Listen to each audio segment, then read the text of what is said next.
ಇವತ್ತಿನ ಕಲರ್ಸ್ ಕನ್ನಡ ಪ್ರೋಮೋದಲ್ಲಿ ಏನಿದೆ ಅಂದರೆ ಬಿಗ್ ಬಾಸ್ ಮನೆಗೆ ಈ ದಿನ ನಾಯಕ ನಟ ಶರಣ್ ಹಾಗೂ ನಟಿ ಅದಿತಿ ಪ್ರಭು ದೇವ್ ಅವರು ಆಗಮಿಸ್ತಾರೆ. ಅವರ ನಟನೆಯ ಒಂದು ಸಿನಿಮಾ ಪ್ರಮೋಷನ್ ಕೊಡಲಿಕ್ಕೆ ಬಂದಿದ್ದಾರೆ ಅನ್ನುವಂಥ ಮಾತಿದೆ. ಈ ಸಂದರ್ಭದಲ್ಲಿ ಟಿಕೆಟ್ ಟು ಫಿನಾಲೆ ಪಡೆದ 4 ಜನರಾದ ಹನುಮಂತು, ರಜತ್, ಭವ್ಯ ಹಾಗೂ ತ್ರಿವಿಕ್ರಮ್ ರವರಲ್ಲಿ ಒಬ್ಬರಿಗೆ ಈ ದಿನ ಇವರು ಫಿನಾಲೆ ಟಿಕೆಟನ್ನು ಕೊಳ್ಳಲಿಕ್ಕೆ ಕಾತುರದಿಂದ ಕಾಯ್ತಾ ಇದ್ದಾರೆ ಅನ್ನುವಂಥ ಮಾತನ್ನು ಬಿಗ್ ಬಾಸ್ ಕಡೆಯಿಂದ ಬರುತ್ತೆ. ಅದಕ್ಕಾಗಿ ಒಂದು ಟಾಸ್ಕನ್ನು ನೀಡಲಾಗುತ್ತೆ. ಈ 4 ಜನರು ಪ್ರತ್ಯೇಕವಾಗಿ ನಿಗದಿತ ಸಮಯದಲ್ಲಿ ಈ ಟಾಸ್ಕನ್ನು ಪೂರೈಸಬೇಕಾಗತ್ತೆ.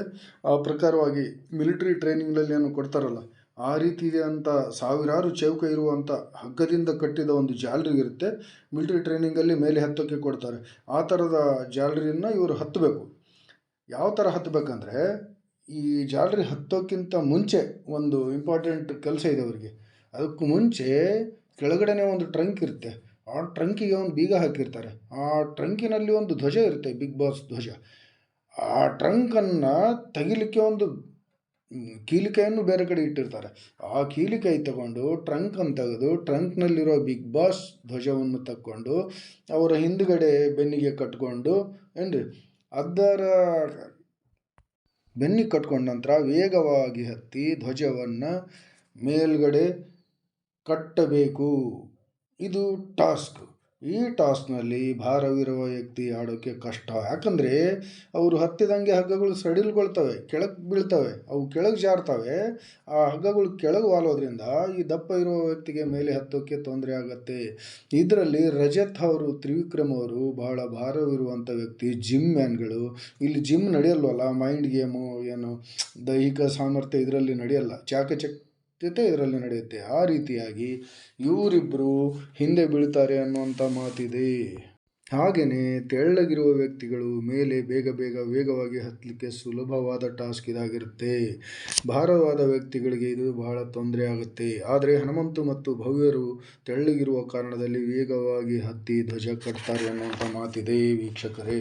ಪ್ರತ್ಯೇಕವಾಗಿ ಒಬ್ಬೊಬ್ಬರು ಒಂದೊಂದು ಸರ್ತಿಯಂತೆ ಆಡಬೇಕು ಈ ಟಾಸ್ಕಲ್ಲಿ. ಎಲ್ಲರೂ ಒಮ್ಮೆ ಹತ್ತಿ ಆಡೋದಲ್ಲ, ಒಬ್ಬೊಬ್ಬರೇ ಹತ್ತಾ ಇರ್ತಾರೆ, 1 by 1.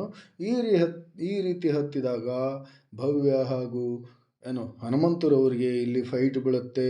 ತ್ರಿವಿಕ್ರಮ್ ಹಾಗೂ ರಜತ್ ಅವರು ಹಿಂದೆ ಬೀಳ್ತಾರೆ. ಫ್ರ್ಯಾಕ್ಷನ್ ಆಫ್ ಸೆಕೆಂಡಲ್ಲಿ ಹನುಮಂತು ಭವ್ಯರವ್ರಿಗಿಂತ ಮುಂದಿದ್ದಾರೆ. ಅವ್ರಿಗಿಂತ ಮುಂಚೆ ಆ ಧ್ವಜವನ್ನು ಅಲ್ಲಿ ಕಟ್ಟಿದ್ದಾರೆ ಅನ್ನುವಂಥ ಮಾತು ಕೇಳಿ ಬರ್ತಾ ಇದೆ.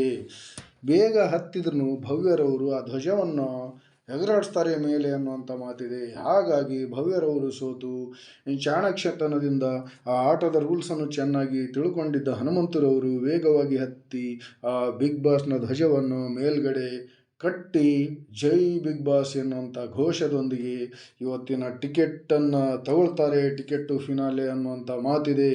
ಈ ಟಿಕೆಟ್ ಫಿನಾಲೆಯನ್ನು ಕೊಳ್ಳಿಕ್ಕೇನೆ ಶರಣ ಹಾಗೂ ಅದಿತಿ ಪ್ರಭುದೇವರವರ ಕಡೆಯಿಂದ ಹನುಮಂತರವರು ತಗೊಂಡು ಮೊದಲ ವ್ಯಕ್ತಿಯಾಗಿ ಬಿಗ್ ಬಾಸ್ ಫಿನಾಲೆಗೆ ಟಿಕೆಟ್ ತಗೊಳ್ತಾರೆ ಅನ್ನುವಂಥ ಮಾತಿದೆ ವೀಕ್ಷಕರೇ.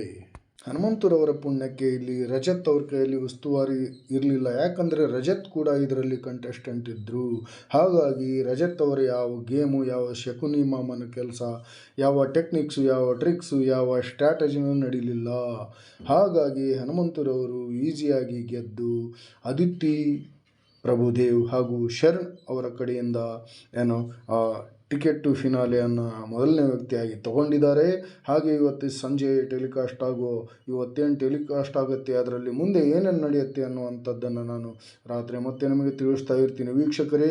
ಆದ್ದರಿಂದ ದಯವಿಟ್ಟು ನನ್ನ ಈ ಯೂಟ್ಯೂಬ್ ಚಾನಲನ್ನು ಎಲ್ಲರೂ ನೋಡ್ತಾ ಇರಿ, ಲೈಕ್ ಮಾಡ್ತಾ ಇರಿ, ಸಬ್ಸ್ಕ್ರೈಬ್ ಮಾಡ್ತಾ ನನ್ನ ಹುರಿದುಂಬಿಸಿ ಅಂತ ಹೇಳ್ತಾ ಇದ್ದೀನಿ ವೀಕ್ಷಕರೇ. ಎಲ್ರಿಗೂ ನಮಸ್ಕಾರಗಳು.